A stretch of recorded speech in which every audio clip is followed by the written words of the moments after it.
Onward, Christian soldiers, marching as to war, with the cross of Jesus going on before. Christ the royal master leads against the foe. Forward into battle, see his banners go. Onward, Christian soldiers, marching as to war, with the cross of Jesus going on before.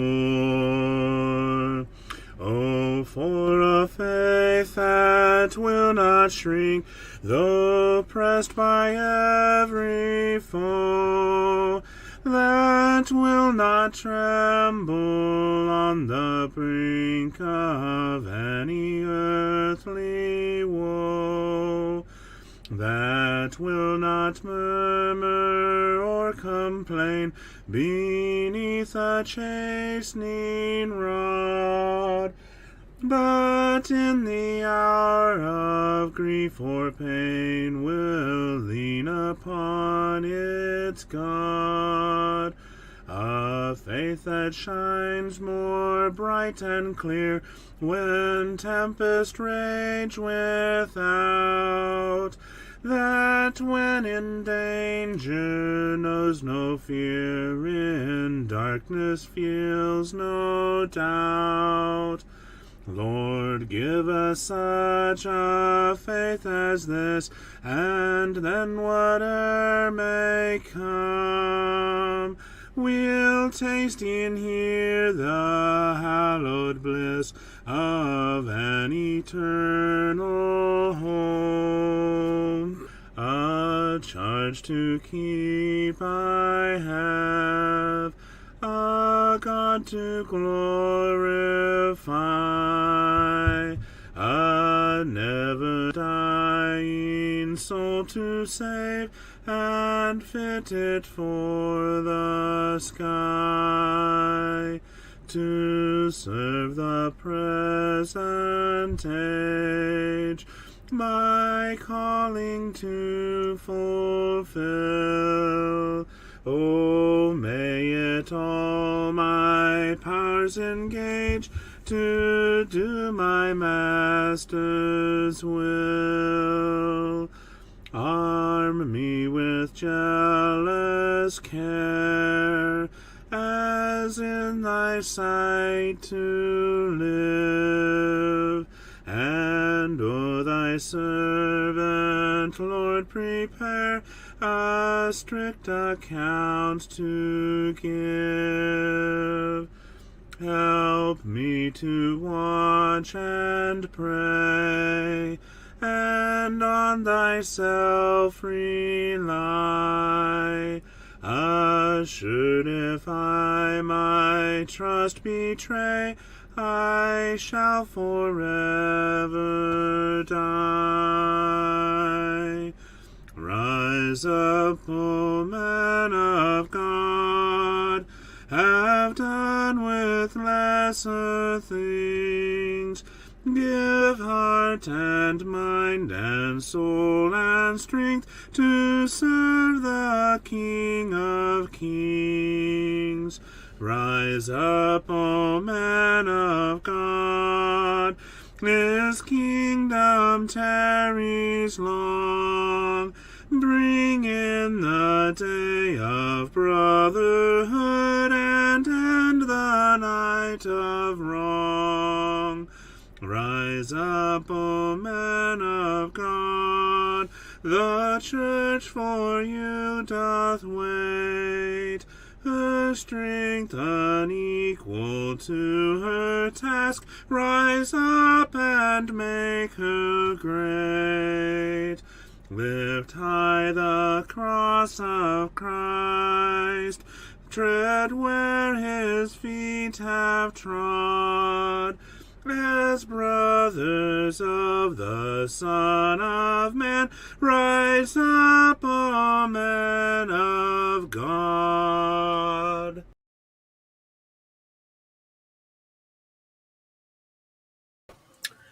Good evening. Let's edify. Amen. Hello. The Saints for Professionalism Engineering. I don't know about you. Yes, you do. You've worked with me for a year. You know all about me. No, he's still questioning about you.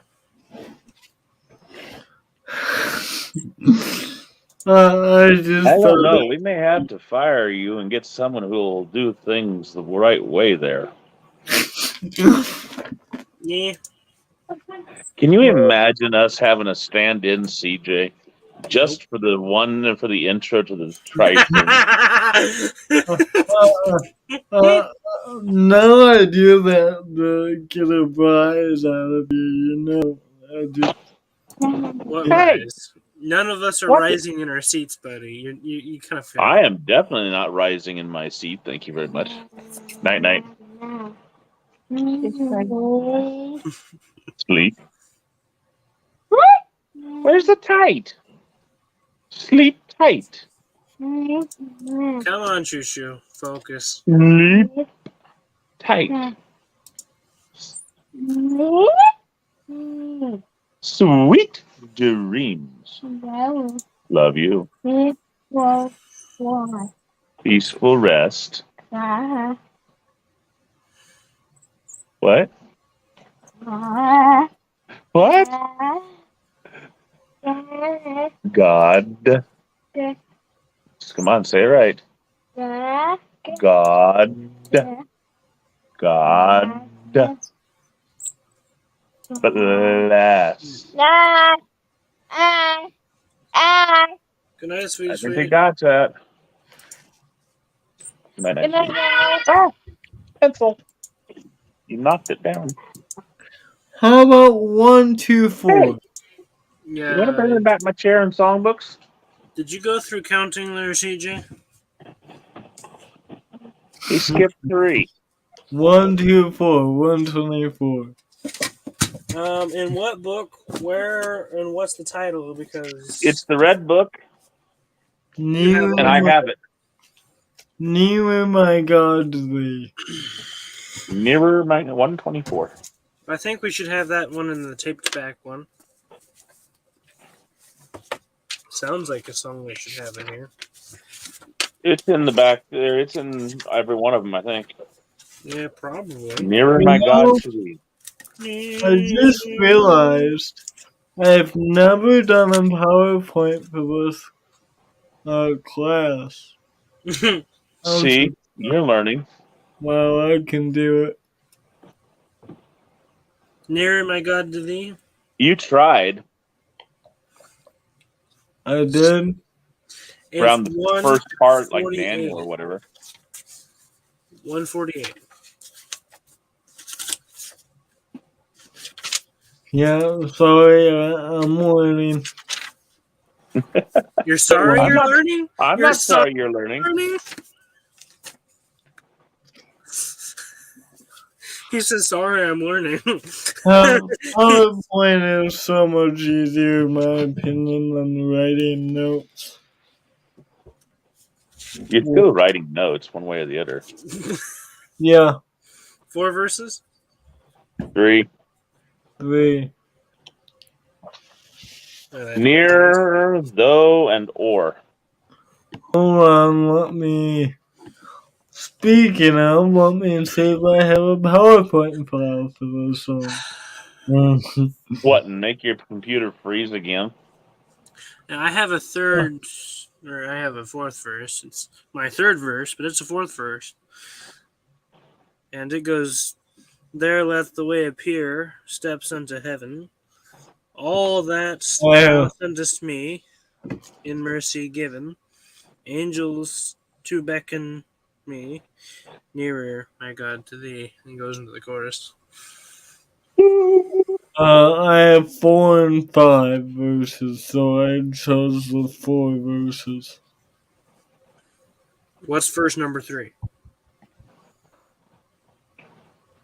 That's that one. That's that one.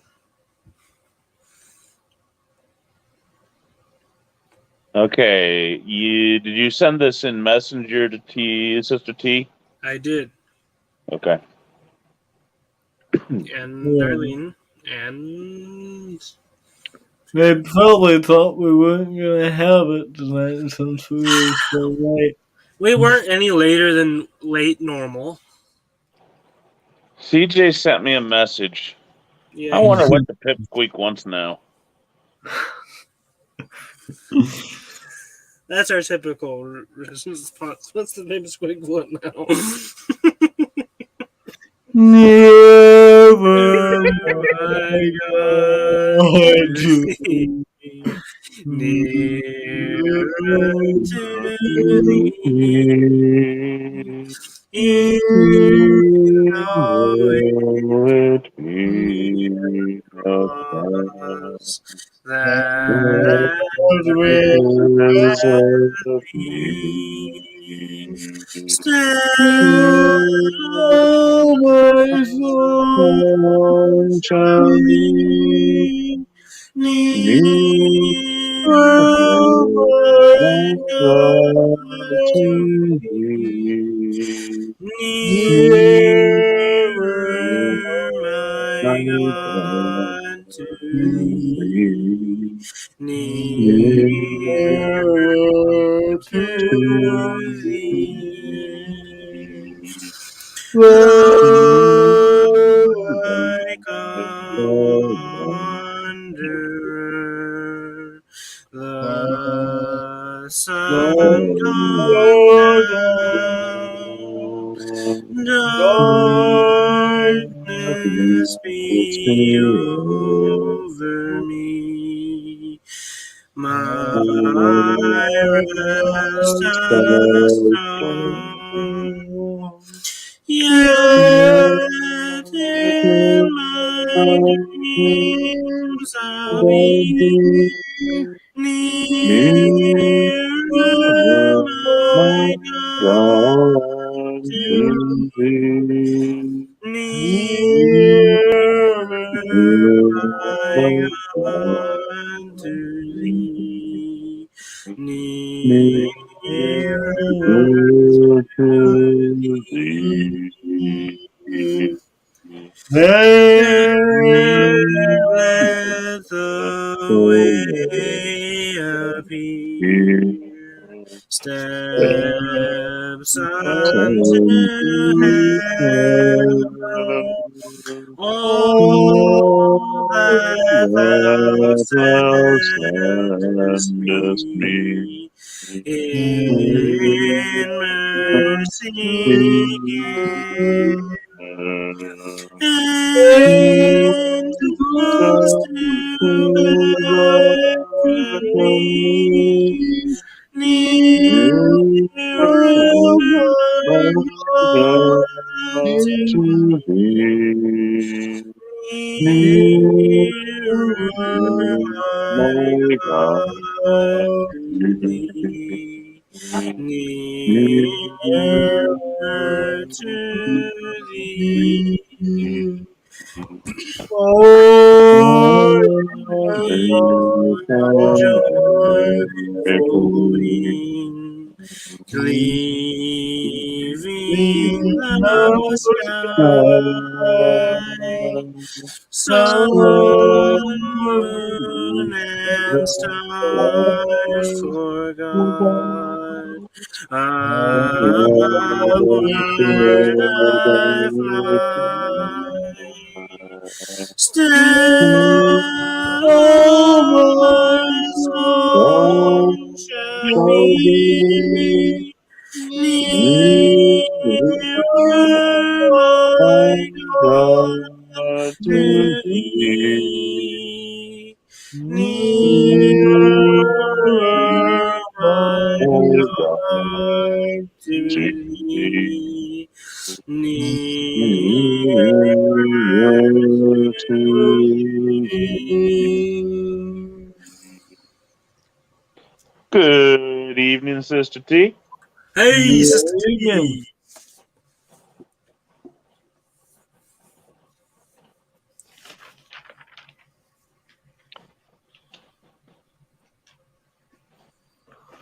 Do we want to do one more, or do we want to get into Zechariah? That's a good question.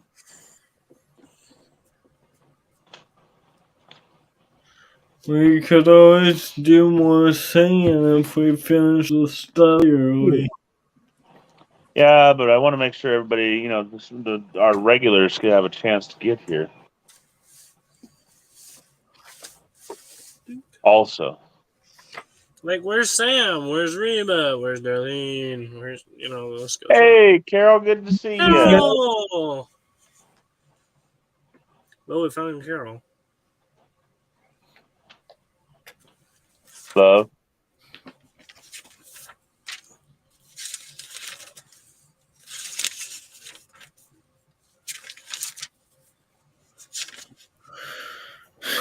You got one on Shia?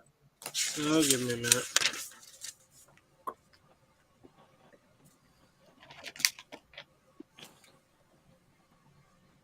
I wonder if our lurker happens to be Kay.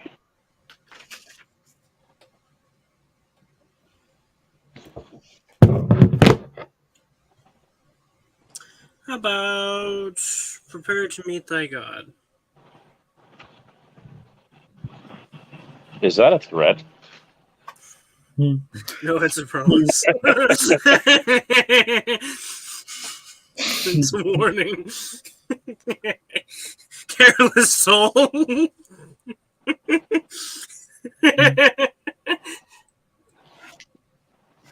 Prepare to meet thy God. That sounds like a good threat, though. Prepare to meet thy God. You sing that one, and right after that, you sing "God will take care of you." Right, God will take. Or I surrender all.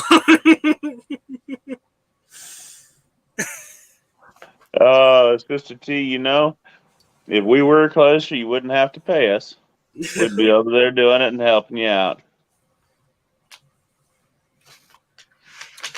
You know what I the wish you solution lived to that closer is, up Sister T? here so that we could have get-togethers on a weekly basis, sister. I was gonna say, Not just at worship, but so that you and us could be together. We could be playing games. We could have Bible studies, just on a daily basis type of a situation. eat chocolate cake. No one would be cool. I think DBS. Moving out of Michigan. Michigan's cold. You move out of it, you get cool. DBS has annual meetups. It would be cool to have a CEM meetup. Well, we've talked about that at one point in time. We've talked about a Let's Read meetup. Yeah, We get Dad a and big bus, and he has a route. That was the last standing battle plan, as I knew. We get Dad a big bus.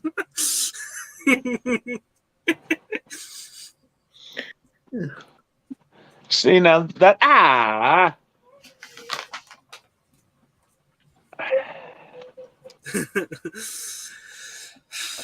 my kids are out to hurt me. I kid you not. Ezra stepping on my bad toe Tuesday went and threw me for a loop and gave me this awful headache. And now Alicia, flailing her purse around, hits me the same foot. You ready? Sister T says, "Oh, everyone I have asked wants money. That would be See, awesome. Chocolate cake, yes." That's the difference. If we lived close and you'd be, and you wanted us to come over to clean your yard, you wouldn't have to pay us. We'd be bringing you the chocolate cake. Right. Chances are we'd bring my tiller, we'd get a garden going.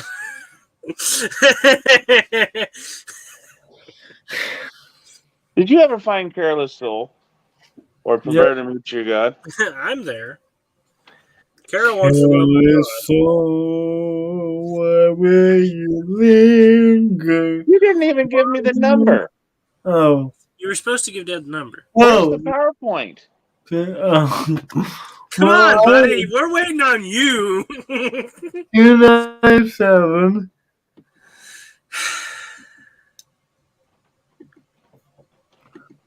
I was just there in my book. I didn't. La La Land. I kind of forgot about the PowerPoint. I was going to say, Sister T, your solution to that problem is bring your yard up here. There you I never use PowerPoint. Sister Carol wants us to sing the love of God. I've got it in my blue songbook with tape. I'm not sure I got it in the red. God doesn't love the red songbook. The love of God is not with the red songbook.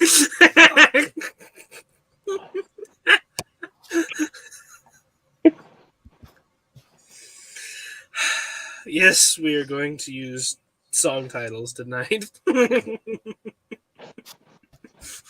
Actually, it does have two of them in there. There's Beasley and Lehman.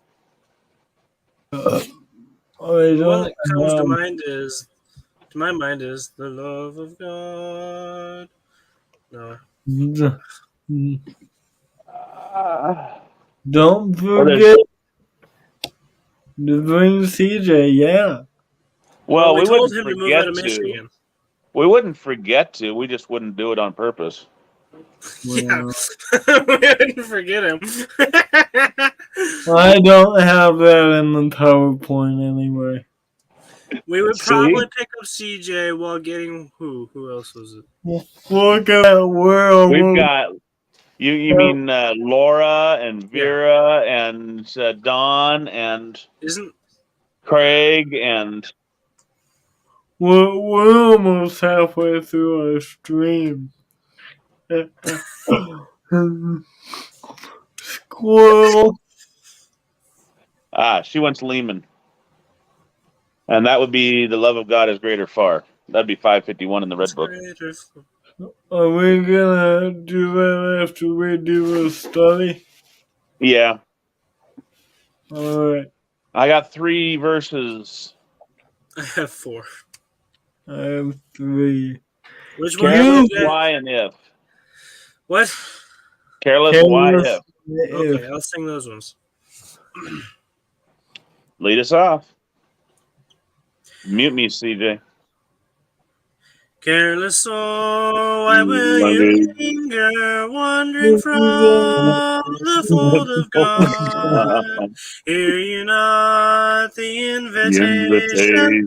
Oh, prepare to meet thy God. Careless soul, careless soul, heed the warning, for your life will soon be gone. How sad to face the judgment. How sad to face the judgment. Unprepared to meet thy God. Why so thoughtless are you standing, while the fleeting go by, and your life is spent in folly? Oh, prepare to meet thy God. Careless soul, heed the warning. for your life will soon be gone. Oh yes, your life will soon be gone. Oh, how sad to face the judgment. Oh, how sad to face the judgment. Unprepared to meet thy God. If you spurn the Invitation invitation, the to the truth, Spirit it shall shall depart. depart. Then Then you'll you'll see your see sad your sad condition, condition. unprepared to To meet thy meet thy God. God. Careless Careless soul, soul, heed heed the the warning, warning, heed the one. For your life will soon be gone. Oh, yes, your life will soon be gone. Who has had to face the judgment? Who has had to face the judgment? Unprepared to meet thy God. Oh, I totally lost my schnitzel there.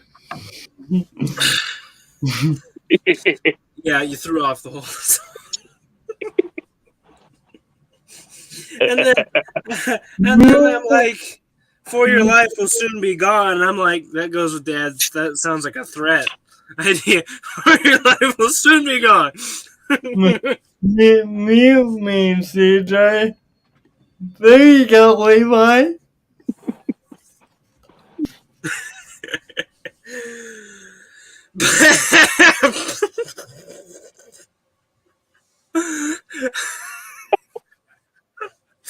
CJ went toast. Poofed.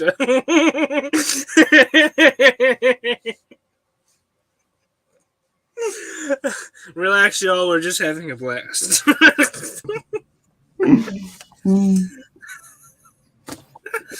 Hello, Sister Love. Good to have you join us. What an interesting time for you to join us. Are we sure we're up to have a serious study now? Oh boy. See this?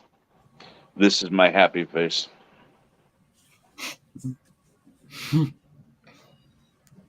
It's also my serious face. That's because God only gave me one face, and it suits me for every single emotion.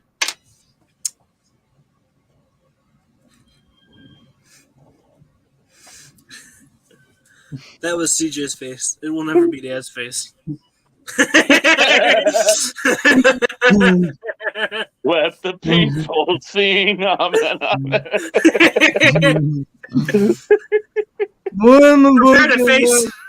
Prepare to face your God.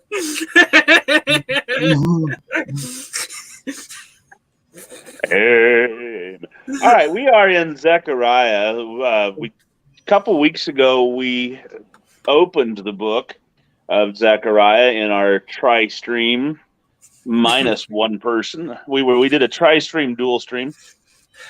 One of us was doubled. A couple weeks ago because one of us was MIA. No. And so we began with discussing or giving the background of Zechariah.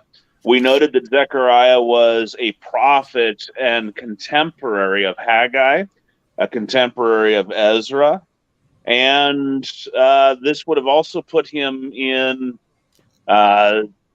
the same era as Daniel. We can see that from the proof from other books of the Bible, such as Ezra chapter 5, verse 1, which CJ is about ready to read for us as soon as he figures out where it's at again. We can also see it within the book itself, where we talk about Darius, King Darius, and in relation to when certain of his prophecies came. I got Ezra 5:1. Go ahead. Ezra 5:1. Now the prophets Haggai and Zechariah the son of Iddo prophesied to the Jews who were in Judah and Jerusalem in the name of the God of Israel, who was over them. And this was after the work had stopped in chapter 4, verse 24. So Zechariah and Haggai both brought a message from God, essentially telling Israel, you better buck up and get back to work building this temple. And then also we can see from Zechariah chapter 1, where Zechariah mentions his own, gives kind of a brief introduction to himself. If Hosea will bring that up in our e-sword, Zechariah what? in Zechariah chapter 1 and verse 1. In the 8th month, in the 2nd year of Darius, came the word of Jehovah unto Zechariah, the son of Berechiah, the son of Iddo, the prophet, saying, CJ just read how Zechariah, the son of Iddo, was prophesying. This is none other than the same Zechariah, the son of Berechiah, the son of Iddo. What we have here in Zechariah mentioning his pedigree is actually his father and his grandfather, or his ancestor. And a lot of times you would have that to show that they were indeed children of Israel, or pure blood, if you will. That is why certain times you'll see mentioned in Chronicles or in Kings, where, for example, Josiah did follow the Lord God with all of his heart after, or in the same way that David, his father. Well, we know that David was not his direct father, but rather his grandfather several times removed. And so it's important to remember when you're studying genealogies in the Bible that a father could be a grandfather, or it could be an ancestor 20 times removed. It was any male ancestor. Exactly. But anyhow, so we see when it was that Zechariah prophesied. And so we saw in, let me pull up my handy dandy Bible here. In Zechariah 1, we noted that our key verse was verse 3. Therefore say thou unto them, thus saith the Lord host, turn ye unto me, saith the Lord host, and I will turn unto you, saith the Lord of hosts. In other words, God says, you turn towards me first, and I will then turn towards you. God is done with the calling out after them, calling them to order, calling them to return. He's done. He said, I'm waiting for you to turn to me first, and then I will turn to you and resume our relationship. In chapter 2, we noted that our important verse was verse 11. And many nations shall be joined to the Lord in that day, and shall be my people, and I will dwell in the midst of thee, and thou shalt know that the Lord of hosts hath sent me unto thee. God is going to call many nations. It was no longer just going to be open to the Jews only. Many nations are going to be joined to the Lord. And then finally, Hosea showed us in chapter 3 that verse 7 was the important verse in this particular passage of Scripture. And that is that thus saith the Lord. Hosea, you're not keeping up with the passages.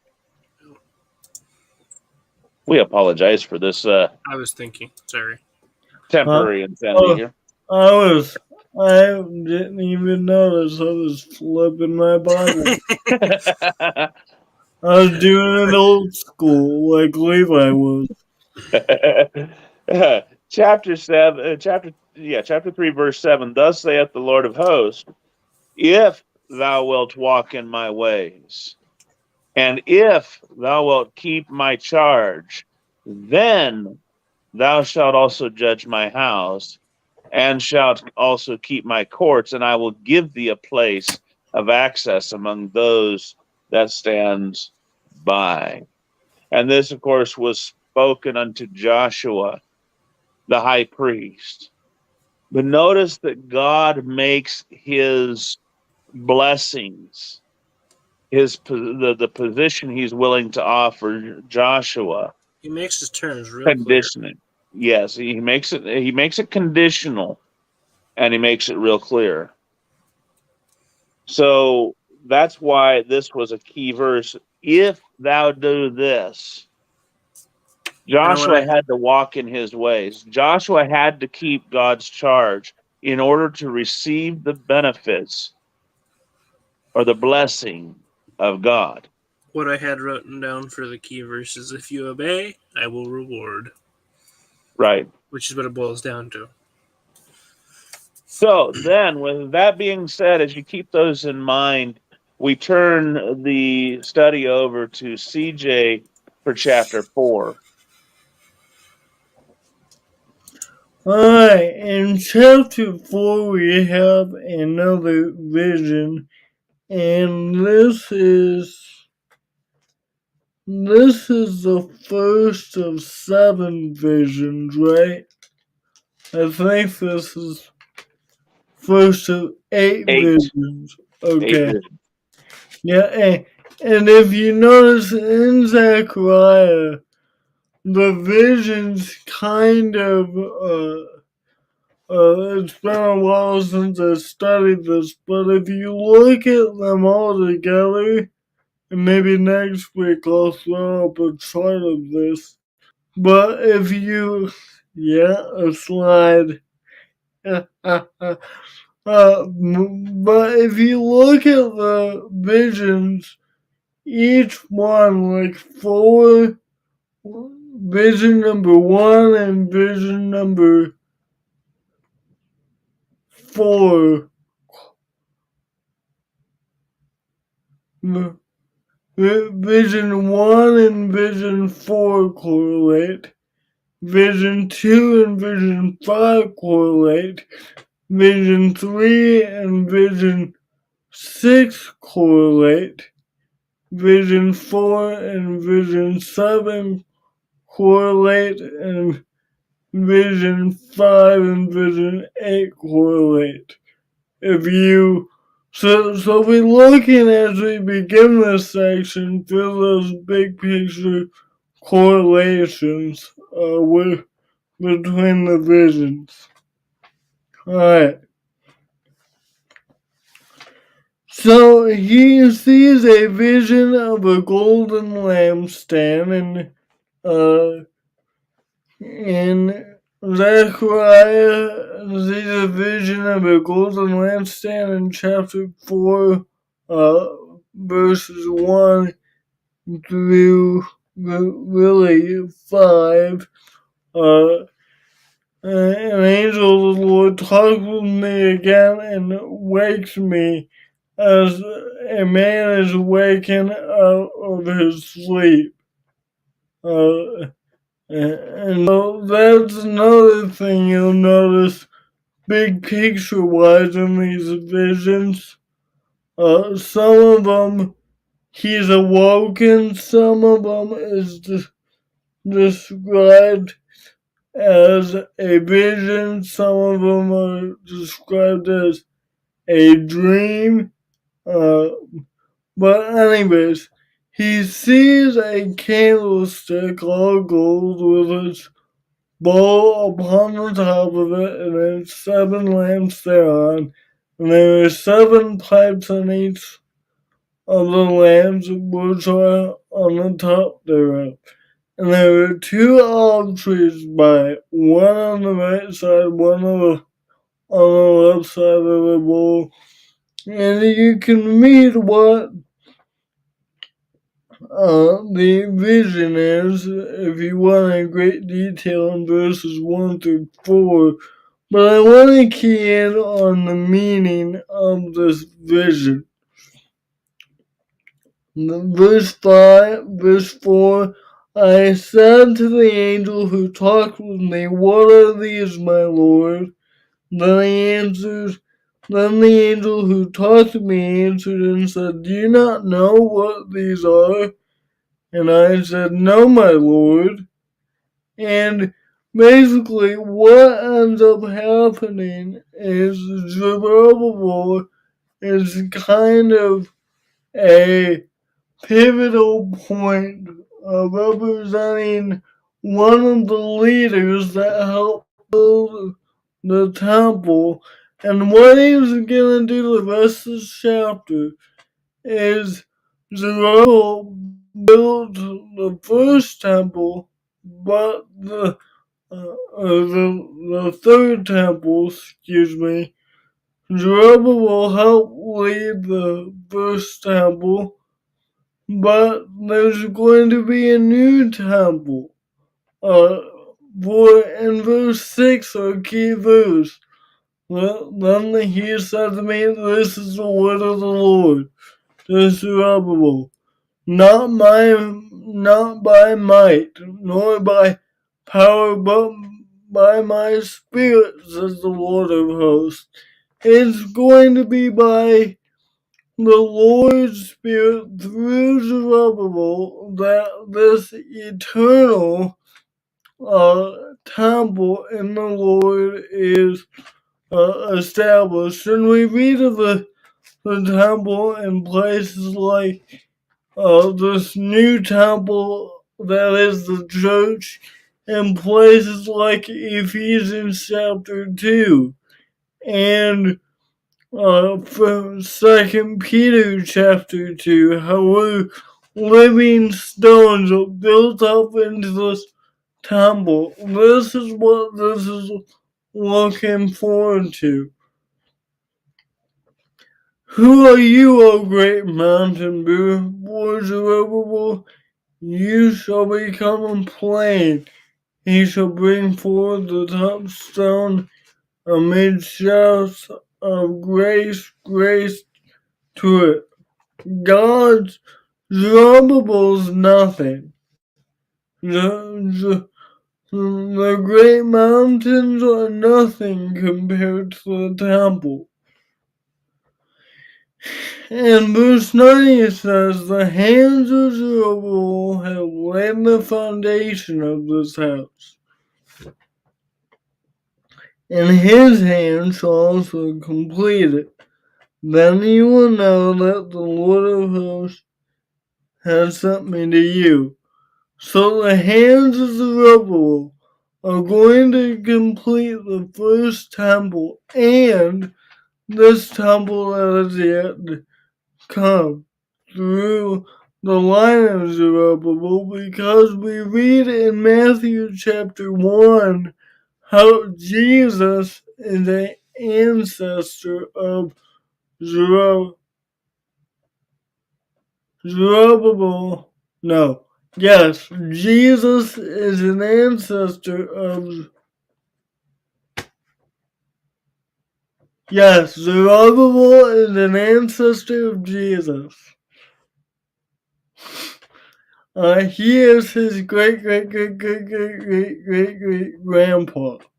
And so through his line,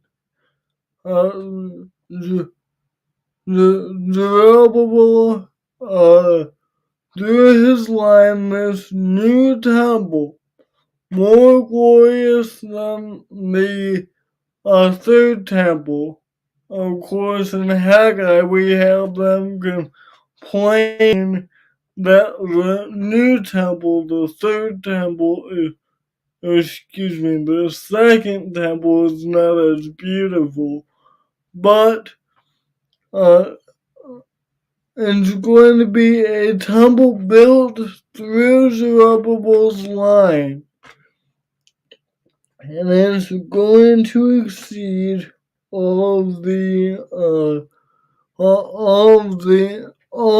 former glories. And then we come to verse 14.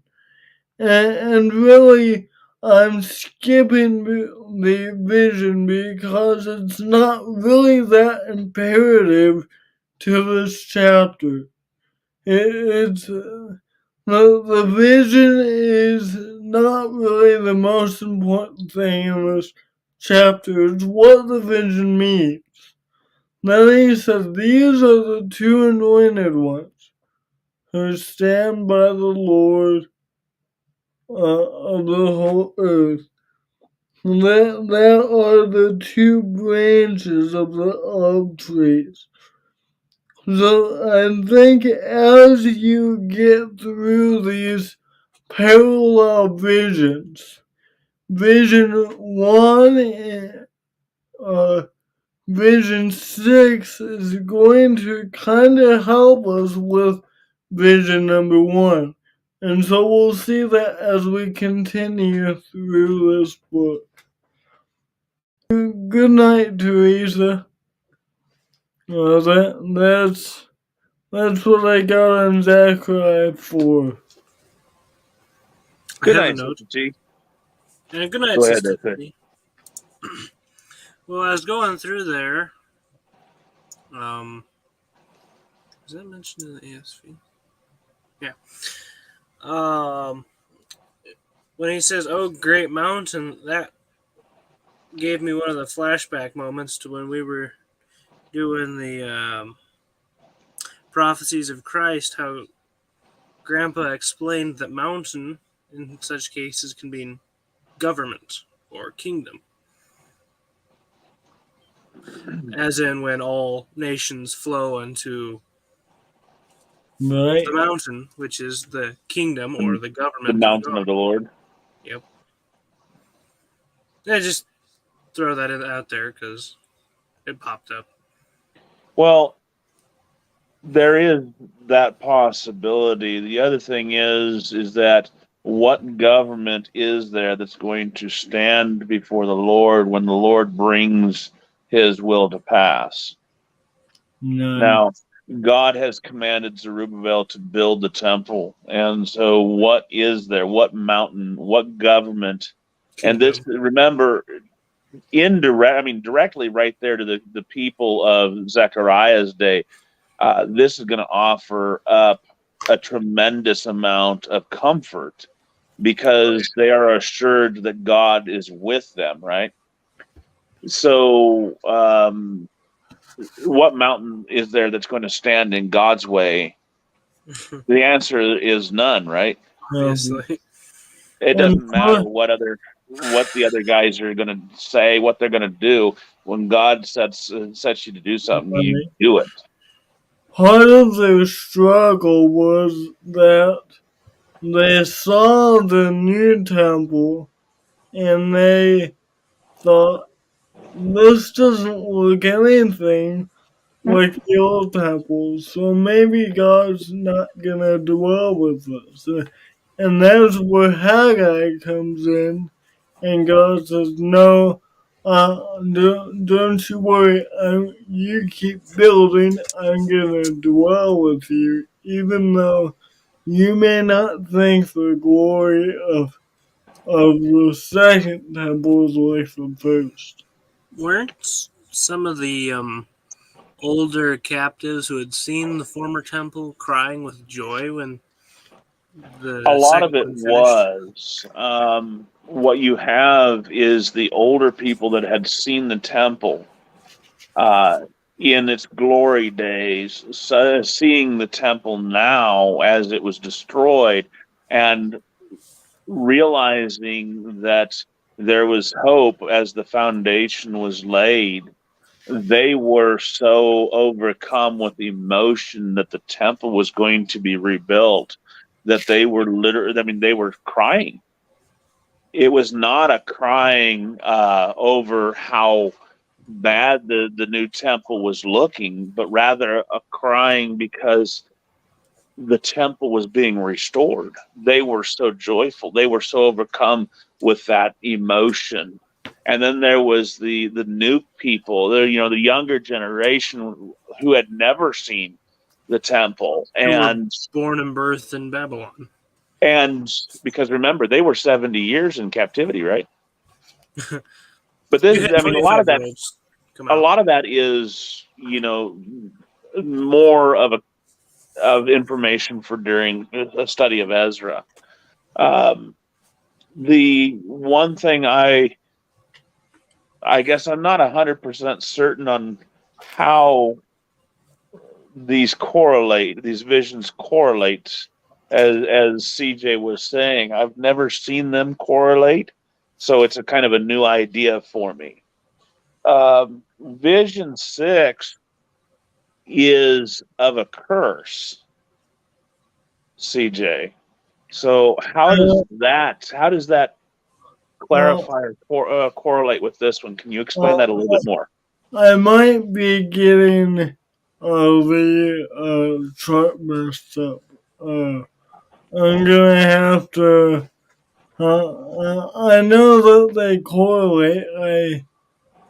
I just don't remember. Maybe it was 1 and 8, 2 and 7, 3 and. Yeah, I need to just shut He doesn't my. remember the pattern. Well, I I do, I would like to explore that idea further. So, Right. I found that when idea you do find fascinating. that chart, could you send it to me so I can look at it? Because that's fascinating. I mean, we've never done, and I'm guilty of this. I've never done an in-depth study of the minor prophets, and it's something that I think that is sincerely lacking in the church. The A lot minor of prophets people. are oftentimes overlooked. That's because they're minor. Right. That's what most people assume. but and just a spoiler, if Sam's watching my next book study, I'm planning on doing Isaiah because he had requested that, but I'm gonna kind of do it in chunks so that we don't take 2 years to get through it. Like Romans. Mm. Well, I can go slowly because it's only 16 chapters. But But Isaiah drags on and the, on and on. the 66 chapters It's going a there. book about walking. Right. But yeah, let me get back to you on that next week and let me plan that. I probably shouldn't open my trap before I have the evidence. Yeah, I just It's a like I said, fascinating idea, though. it is because I'd like to delve into that some more. Again, like I said, the minor prophets is not covered a lot in the church today and I think a lot of it is because people set the Old Testament aside since it's no longer valid as a law. They don't want to study it. I They might remember take growing up. Genesis. I remember growing up that we had a Bible class teacher of the youth, and I don't remember now exactly which grade section she taught, but she refused to teach on the Old Testament for that very reason. And so she only ever covered the New Testament, I think which you do a great disservice to the New Testament if you study it without reference back to the Old. well, I think that we need to, you need to, as a Christian, remember Paul's admonition in Romans, is it 5 or 15? 15, I think, where he says that the things that were written aforetime were written for our Learning. instruction. So we need to have that balance because God is a God of balance. You don't learn enough about God just by studying the New Testament. If you look at only the New Testament, while you do discover God, you learn about God. There's a whole complete history of both the love and the justness, the severity, The and the mercy. goodness, the mercy. There's such a wealth of information about the God that you and I serve contained within the Old Testament that you fail to understand who God is if you only study the New Testament. You miss out on a lot of his attributes. Right. And you get an incomplete picture. What do we see about the New Testament? What is the picture of God in the New Testament? It's primarily one of love, John 3:16. Right. It's one of an inclusive, or he's not Giving. willing that any should perish. He's holding off. He's waiting. He's Giveth wanting you liberally. all to come. You know, he'll do anything to get you to come, and that's the wrong idea, because we fail to see how God is just. We We, fail to see how our sins are what has built that wall between us. we fail to see the other half of his balance. Right. That's only one stack of weights on the balancing scale. All right. I got to get off my soapbox. Go ahead, CJ. What, you were going to say something? I had forgotten, but sorry, I was going through Nick's videos to see where he talks about it. But I think I got it. But anyways, I can settle that after. All right. Uh, So then we turn our attention to chapter 5 of the Hosea.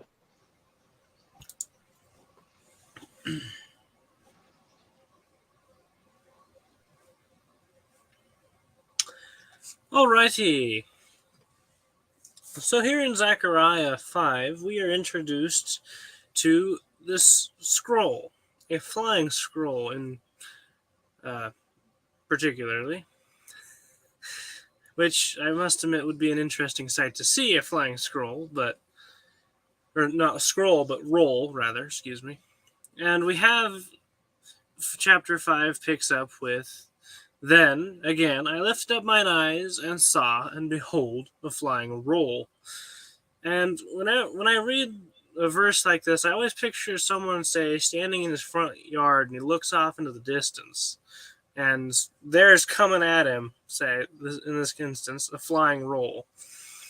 And as we go through this, he identifies the roll a bit more as 20 cubits in length and in breadth, 10 cubits. Hey, Sam! He says he just got back from town. Good to see you, brother. We are doing our minor prophets tri-stream through Zechariah currently. And in verse 3, we're introduced, he goes to further explain this roll, and that it is a curse that is going over the face of the whole land, and it's going to cut off everyone that steals and everyone that swears, and they will end up on the other side of it. So here in verse 4, which is our key verse, we have, And I will cause it to go forth, saith Jehovah of hosts, and it shall enter into the house of the thief, and into the house of him that sweareth falsely by my name, and it shall abide in the midst of his house, and shall consume it with the timber thereof, and the stones thereof. So we have God sending this roll to enter into the houses of the thieves and the false swearers. And we see that this roll, which is this roll of curses, is a roll of judgment, how it judges against the thieves and those that swear falsely. So we have God's roll of judgment consuming evil. Moving down to our next vision listed here, we have verses 5 through 3 is this ephah of judgment leaving Judah. Now we all know, an ephah is a measurement, as we find reading through, say, Leviticus and those books, an ephah of fine flour or an ephah of this. The ephah is a measurement. And in this section, it is a measurement of God's judgment and justice. And as we go through here, it is picked up and it is leaving one land, Judah. In verse 8, wickedness is put into this ephah of judgment,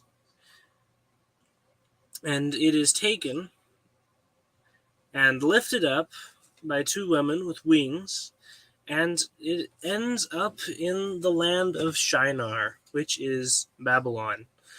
So, to sum up this vision we have here, we have this ephah of judgment, God's judgment. Inside of it is put wickedness, and it is taken to Babylon from Judah.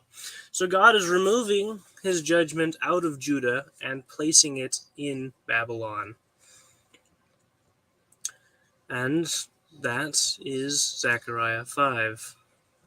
We have a flying roll of judgment, and then we have an ephah of God's judgment.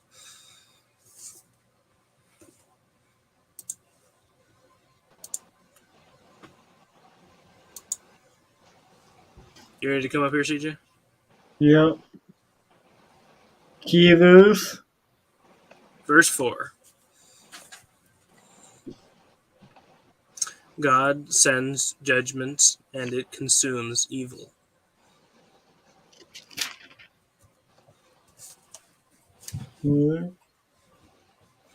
I just wanted to tie Hebrews chapter 6, verses 15 through 20 to this, to verse 4.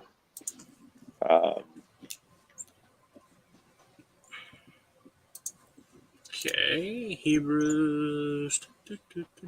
What? Chapter 6, verses 15 through 20. Hebrews 6:15. Grow faster. Yeah. And thus, having patiently endured, he obtained the promise. For men swear by the greater, and in every dispute of theirs the oath is final for confirmation. Wherein God, being minded to show more abundantly unto the heirs of the promise the immutability of his counsel, interposed with an oath. How far am I going? 20. With an oath, that by two immutable things, in which it is impossible for God to lie, we may have strong encouragement who have fled for refuge to lay hold on the hope set before us, which we have as an anchor of the soul, a hope both sure and steadfast and enduring into that which is within the veil, whither as a forerunner Jesus entered for us, having become a high priest forever after the order of Melchizedek. So the reason I tie this to it is if you go back and you read verse 4, Jehovah says, I will cause it to go forth, and it shall enter into the house, ... The idea being that this is certain. There is no turning back. No. This will happen. And when God says something's going to happen, it's going to happen. We have a curse, God sending a curse into the houses of the evildoers. Now, another side note, people have wondered where in the world they get our modern day image of angels come from, and it is directly from this particular passage of I Scripture. wondered. Because as you see here in Zechariah 5 and verse 9, he sees two women, and the wind was in their wings, and they had the wings of a stork. So people have taken this imagery of women with wings like stork wings, and they have envisioned our modern day angels. not the angels of Ezekiel, where you have the wheel in the middle of a wheel with full of Eyes. eyes, and that's right next to uh, the body of a man, as it were, with four faces. Or four Right. heads, beast, bear, lion, yeah, etc. So forth. Those were some interesting looking angels. Yet, when the angel appears, no matter which angel it was, when they appear to men with to mankind with messages, are they going to appear as the wheel in the middle of the wheel, or are they going to appear as someone in a man's form? Are they going Well, to appear as something ununderstandable or something men can comprehend and understand? and that's a question you have to ask yourself, and think about logically for yourself. What we see is, when Gabriel appeared to Zechariah or to Mary, did he appear as this frightful being with four faces and a wheel in the middle of the wheel with eyes all over it? I think not. I was going to Well, say, I mean, I don't think this is support for it, but it was frightening nonetheless when angels appeared. Well, yeah. I mean, you're sitting there alone. The next thing you got is somebody pop. standing on the other Wait, side of the altar or on the other side of the table from you. wait, How did man, you you get don't here? freak out. There is no way to make that sound normal at all. Whether it was silently just appearing there, or whether it was a Don't, bang or anything, there's yeah, no way for that angel to appear there and be normal. angels usually have to say, wait, don't freak out. Don't freak out on me. You're not. I'm an angel. I And was and gonna say, you know, go ahead. look at what seeing the wheels within the wheels within the eyes, and look at what that did to Ezekiel. I mean, that poor guy, he fell over and fainted. I mean, they didn't simply pick up the telephone and say, "Hey, I'm going to be over there at such and such a time. Don't be scared." What telephone? If there was a telephone just suddenly appear out of nowhere, that would be even stranger. For poor. What's what's this? Hello? Is this a listening device? So, Maybe and the I wanted to bring that out. Those 2 points there. That was my 2 points. So, Sam says shocking for sure. I mean, there's right. no way for an angel to appear to anybody and it seemed normal. Well, I think what you have is, no matter when the angel appears, or should I say, there really is only two instances that come to mind wherein there wasn't some sort of fear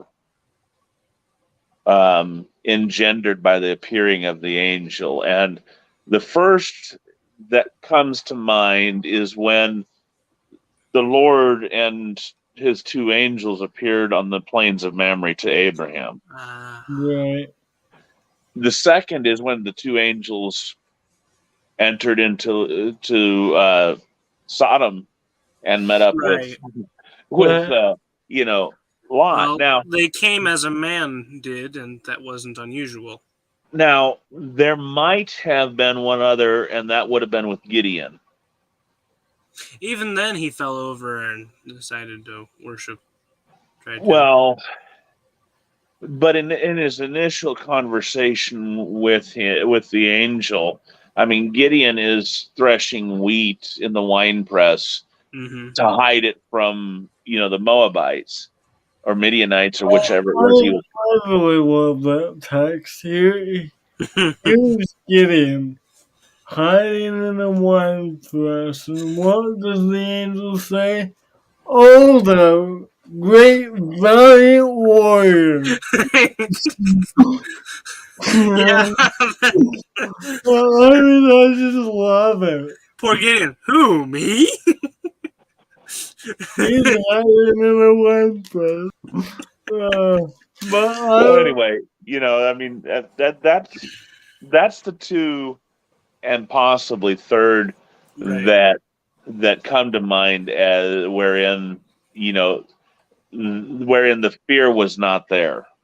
Mm-hmm. Every time else that I can bring to mind, now remember my mind's faulty just like everybody else's. I'm a man.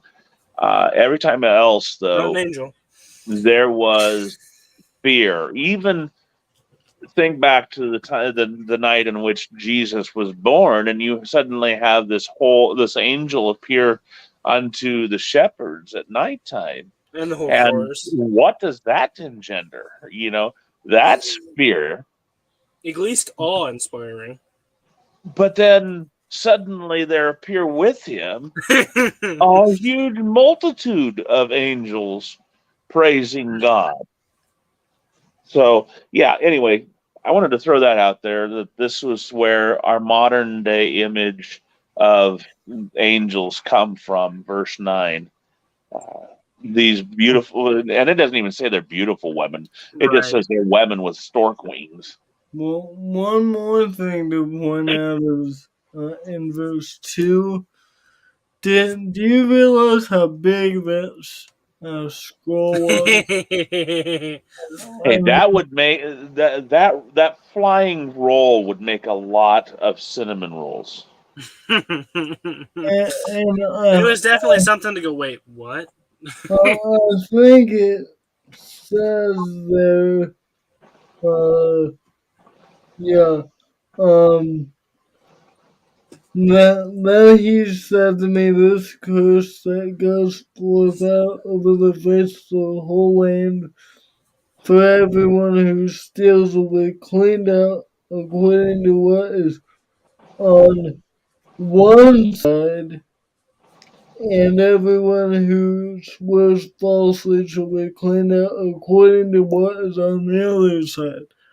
So you got this massive scroll, and it's written on both sides. And boy, that is a long message. Uh, it should be jarring. It should be it should be terrifying to have a big scroll and here's the contents. It is a Uh, curse. right. It's a big curse. God's thorough. And it Hold brings on. God's judgment.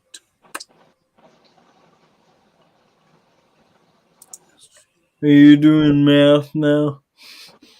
Well, I'm trying to. Pull What? it out, Google. A cubit is what, 14 inches? Elbow to 18. 18. Okay.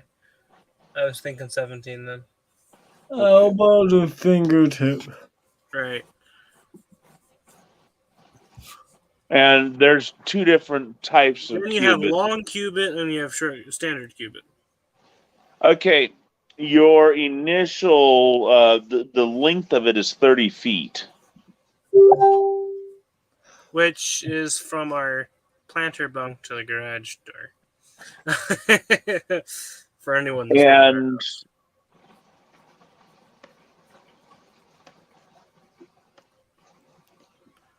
At that point, it's twice as long as a queen size blanket. okay, so get this.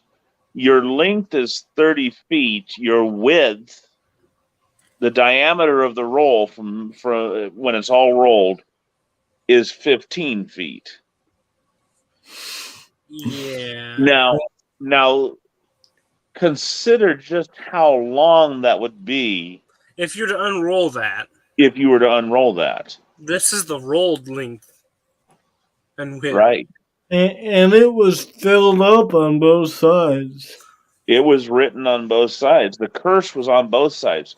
A curse against one, the side that would be stealing, and the curse against those that would be swearing falsely. Right. So yeah, it's pretty phenomenal, isn't it? Yeah. Just thought I would throw that out there. Because when we read that word scroll, we think of a little, like a toilet paper type thing where you go and just read it. But I was about to say that was one big toilet paper too. this, I was literally about to say that. this is a massive message, Well, and and you and better pay remember a scroll per se has two rods on it, one at the very center and one at the very edge. And it's designed so that as you unroll one side, it rolls up so that it'll always be rolled back on the other rod. That's what a scroll is. Yeah. It was a pretty interesting and pretty neat, complicated device. Considering it was two sticks on a piece of paper. I mean, Precisely. All pretty right, so complicated. let's go ahead and jump into Zechariah chapter 6. Here at an hour and 16 minutes. You should know that we don't really No. worry about time by now, My obviously. initial presentation was 5 minutes. I got to turn it back over in my handy dandy paper Bible. Yay! I don't know how long mine was. It was probably like 10 minutes. Do I have a watch on my wrist? Nope. You tell me. Oh, did you see the one I got for Christmas? I did not. It's a guess watch. You see, I look at this thing and I say, "Hey, I have plenty of time." And the other one tells me I have no time. No, it's a guess watch. You got to guess what time it is. Oh, did Levi have bad connection again?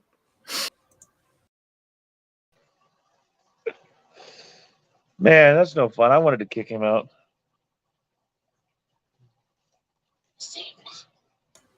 The pleasure was mine.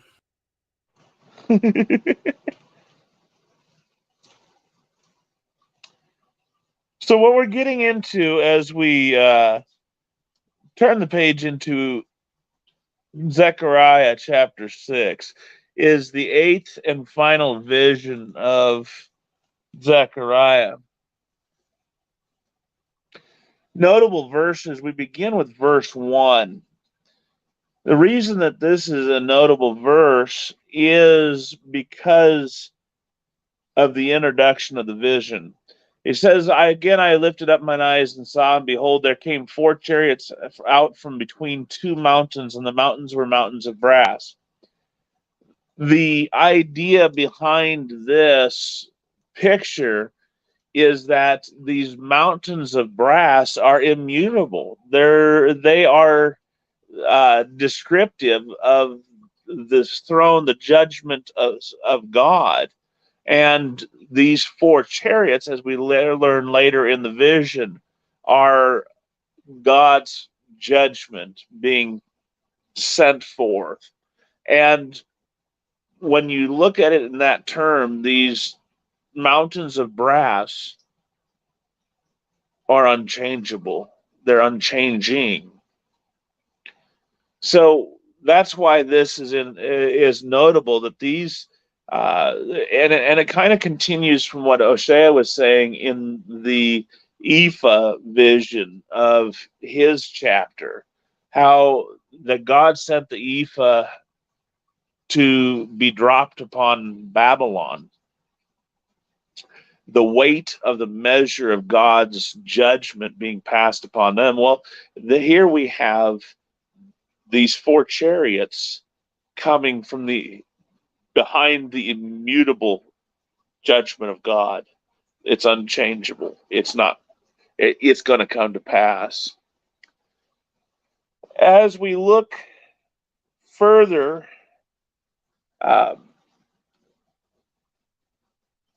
we see Zechariah is notable because of the repetition of his questions. That is, what are these, my Lord? And the angel who's talking with Zechariah says, do you know what these are? And it's almost as if Zechariah says, well, no, that's why I asked. But he's not that silly. So he's like, what are these, my Lord? And the angel then he defines the vision. And we see these judgments going forth, the four winds of heaven that we're standing before the Lord and is sent forth. So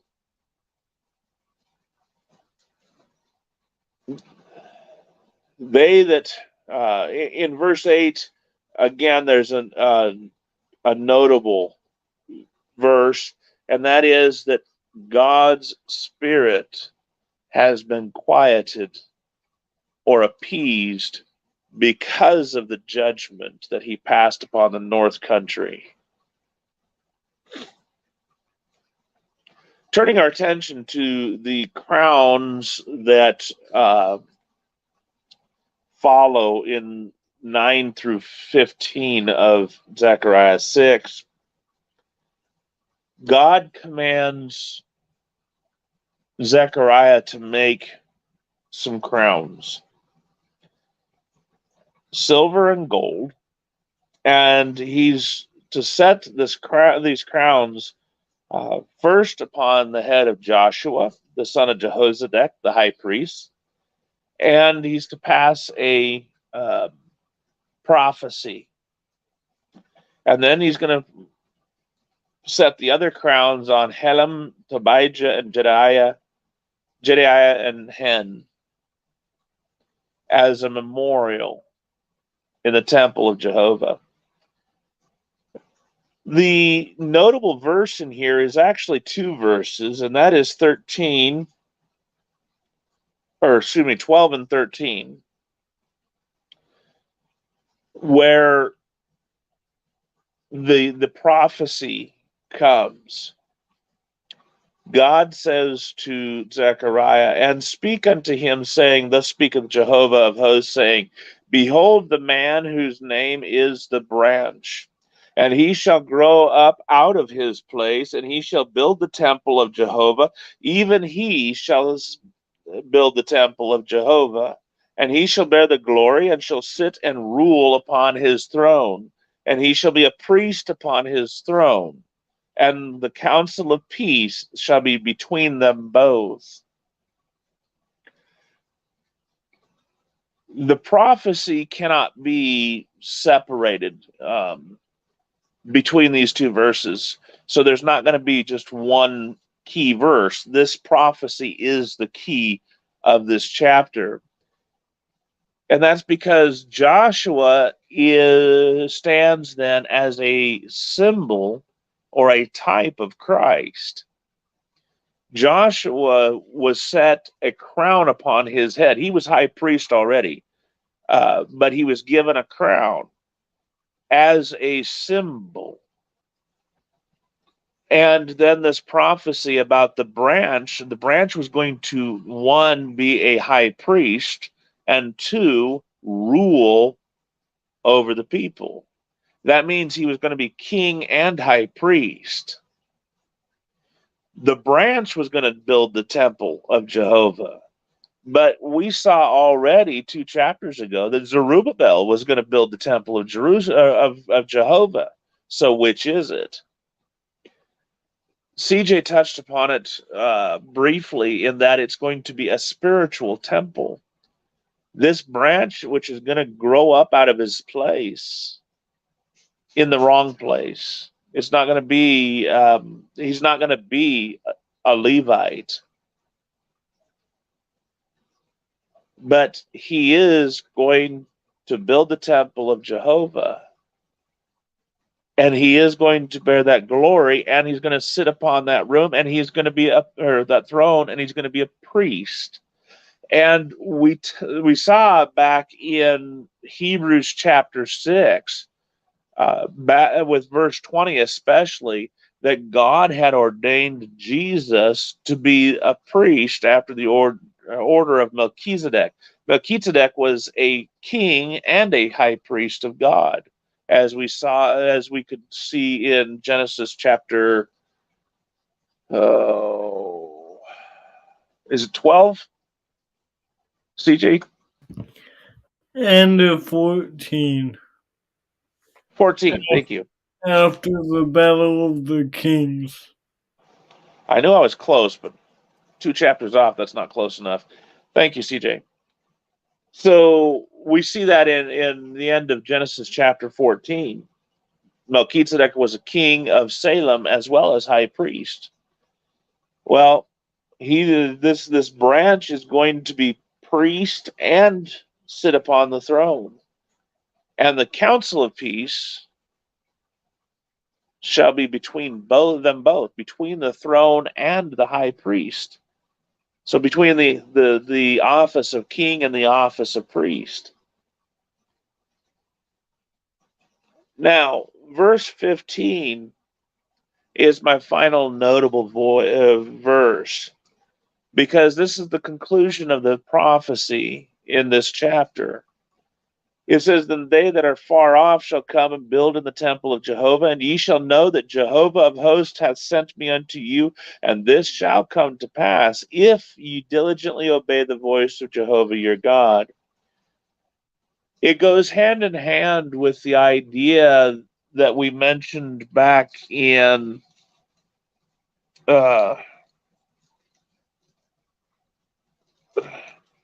chapter 3, was it?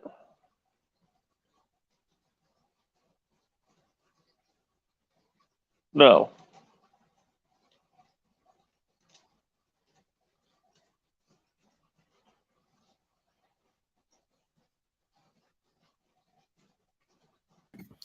Chapter 2 and verse 11, "And many nations shall be joined to the Lord in that day, and shall be my people, and I will dwell in the midst of thee, and thou shalt know that the Lord of hosts hath sent me unto thee."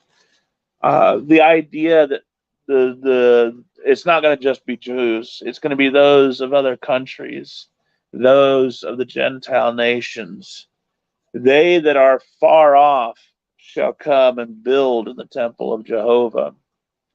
Cast your mind back to Acts chapter 2, and what do we see as the Holy Spirit has descended upon the apostles, and they're speaking in different tongues?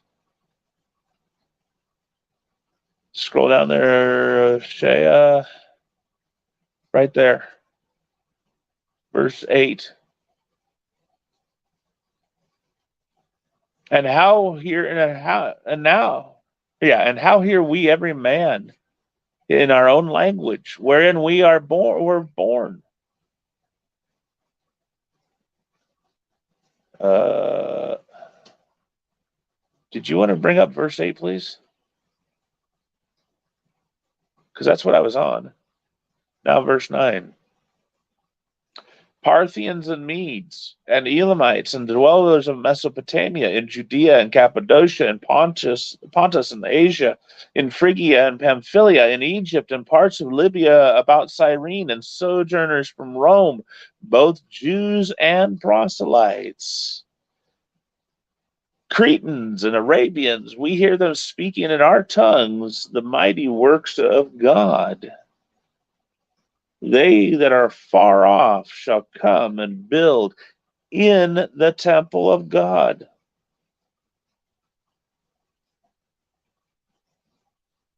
The very last verse, Acts chapter 2 and verse 47.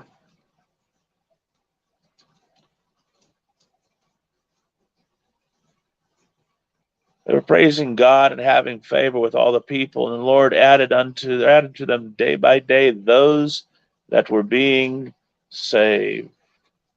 What does the KJV say about that one?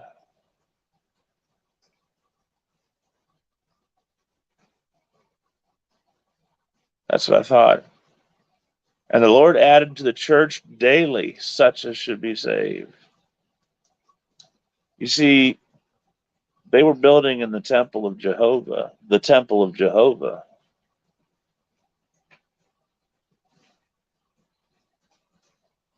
And it shall come to pass if you diligently obey the voice of Jehovah your God. So that's all I got for 6. You guys got anything else to add? I'm good. Good connections. Very well covered. And next week I will get those visions laid out. Sorry. Okay, so next week we're going to pick up with Hosea taking the lead on chapter 7. And before we head out, you put that over there, come on, please. Carol, if you're still here, you can just put it down right over here if you wish. Wake up, Jolene. Wake up, Carol. Wake up, Teresa. Teresa Wake went up, to y'all. bed. Oh, Yeah, CJ, don't be waking up Sister T. She went to bed. sure am, Carol says. She says she sure am. Good. Glad That to means see you stayed with us. we didn't bore her to tears and put her to sleep. The love of God, 551, CJ. At least in my book. Maybe different in yours. It's 5:30 in my book. And that's the Lehman? Lehman. Arranged by Claudia Lehman Mays. Must have been related to a certain guy we know. Claudia. Claudia. Not Claudia. Not Claudia, Claudia. That Last name is Mays. I wonder if they're any relation. Well, this person arranged a song. And the Walk in the light. The love of God. Let me see. That one was Walk in the Light. No, that's not the one.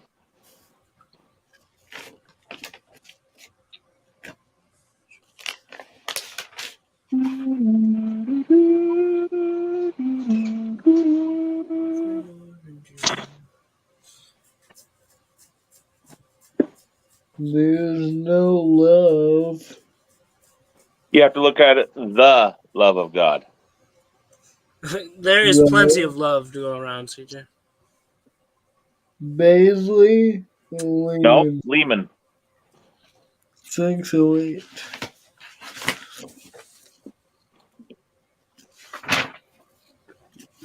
Just out of curiosity, what is 608 in mine? Ooh.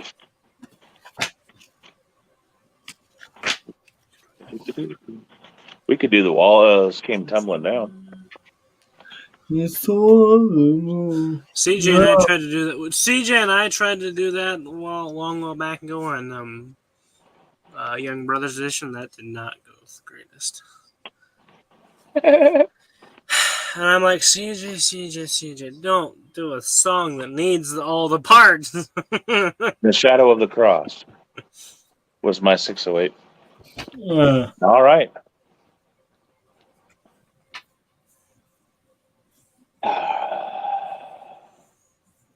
Here we go. The love of God is greater far than tongue or pen can ever tell. It goes beyond the highest star and reaches to the lowest hell. The guilty pair bowed down with care. God gave His Son to win. His His enemies enemies shall shall be be reconciled reconciled and and pardoned from from his his sin. sin. O Lord Love of of God, how how rich rich and and pure, pure, how how measureless measureless and and strong, it it shall shall forevermore endure. The the saints saints and and angels angels song. song. When holy time shall Shall pass pass away, away, and earthly earthly thrones thrones and and kingdoms kingdoms fall. fall, when When men men who who hear hear refuse refuse to pray pray on on rocks rocks and and hills hills and and mountains mountains call, call. God's love so sure shall Shall stand stand endure, all all measureless measureless and and strong. strong. Reading grace Reading to Adam's race, grace, the saints saints and and angels. angels song. Oh, Love love of God, God, how how rich rich and and pure, pure, how how measureless measureless and and strong. strong. It It shall shall forevermore forevermore endure. endure. The The saints saints and and angels angels song. song. Go ahead, Osha. Could we We live within in the the ocean ocean fair, fair, and and where the where the skies skies of of parchment parchment made, made, where every every stalk on song earth on quail, earth, and and every every man man ascribe thy ascribed by trade trade. to You rise rise above, above would would drain the drain the ocean ocean dry, dry, nor nor could could the the soul soul contain the contain the whole, whole, the the stretch from stretch from sky sky to to sky. sky. Oh, O love Lamb of of God, God, how thou rich and rich and pure, pure, how how God, measureless and and strong, strong it is shall thou forevermore forevermore endure. endure. The The saints saints and and angels. angels close. song. Amen. Amen. I'm a bit rusty on that one. Well, let me do my breaking news with CJ. Ooh. Tomorrow, Mm. for public times, I will be joined by a mystery man. Uh, we will be teaching a lesson together from a hymn. So I hope you can join us. Me and that mystery someone at 4 p.m. Eastern Time. And also, if you have not heard, we will be doing a New Year. in lieu of our Romans class, we'll Okay. do a New Year's Eve try, maybe a centuple stream. Quadruple. Well, centuple would be a five That, string. Yeah. meh, It'd be a quadruple stream. That would be four. Or quad stream. right, but we might have uh, I need some break on that. I guess there might be some special guests that pop on once in a while. We'll see. It should be a fun night. We'll sing, we'll pray, we'll read scripture in the new year. I think we're going. So if you're in the Eastern, we'll start at 11 and go to about 1 a.m.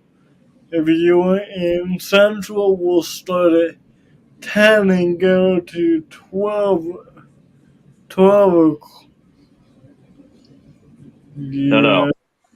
Eastern, we're going 11 to 2. What? 4 hours? No. We're ringing in 3 New Years. Right.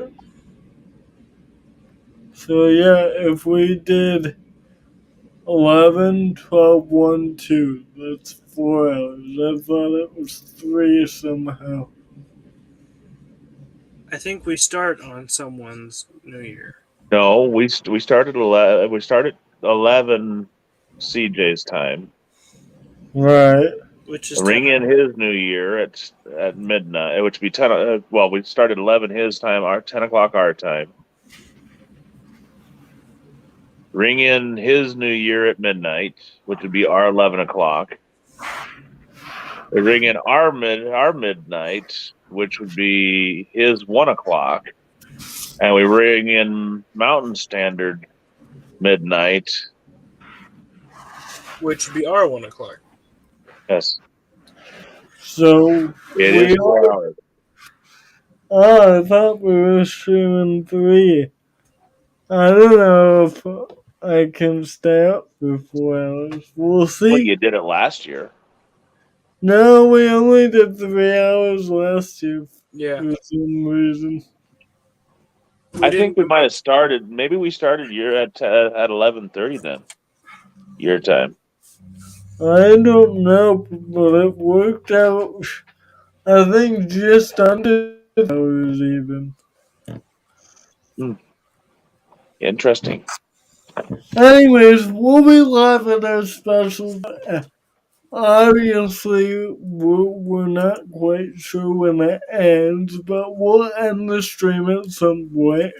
We'll start it at some point in time, too. We're not exactly sure. We'll end at some point in the new year. Yeah, in the new year, wherever you are. Unfortunately, Sam, we would. Sam gets his New Year on the day before, so we aren't doing that. Technically, we could ring in the new year with Sam. It won't be the same, but about It would be like giving devotion a time. It would be like giving a cupcake instead of a birthday cake. But it would be during devotion time.